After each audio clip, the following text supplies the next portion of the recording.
2-0, una vittoria che alla vigilia pareva quasi impossibile e invece così il sogno del Cittadella continua. La promozione in A ora è alla portata, la gara di ritorno della finale, domenica sera alle 21:15 a Verona, è tutta da giocare per i Granata.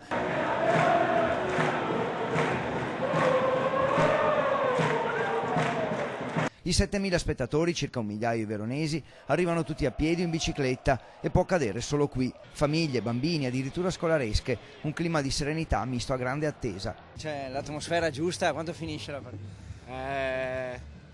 1-0 per il Città.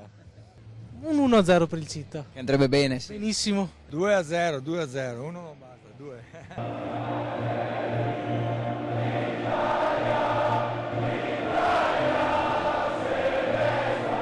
Inizia la partita, in città cala il silenzio, la piazza è deserta, solo il municipio fa capire dove siano tutti, allo stadio o nei 3 o 4 locali aperti, dove trova rifugio chi non è riuscito ad acquistare i biglietti. Non abbiamo trovato i biglietti, è andato tutto in sold out, quindi siamo venuti qua. Sarebbe un sogno che si realizza. Speriamo almeno un altro gol come minimo. Poi ad accendere speranze e addirittura certezze il raddoppio, 2-0, adesso il sogno può continuare.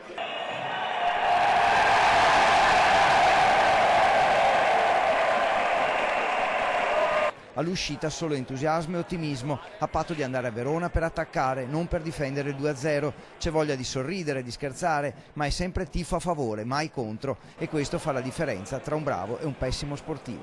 Al Tombolato la sfida è finita 2-0, il sogno continua. 2-0 molto meglio che 1-0, direbbe qualcuno. Per il Verona un po' di paura adesso nella gara di ritorno, tifosi della Cittadella davvero entusiasti.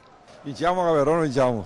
Noi siamo tifosi di Vicenza, ma ci siamo aggregati a tifare questa grande squadra che si merita la Serie A. La Cittadella è una squadra che gioca molto bene in trasferta, quindi sono molte speranze. I tifosi veronesi invece sono disperati.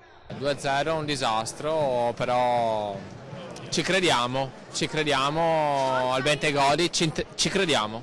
Forza Città!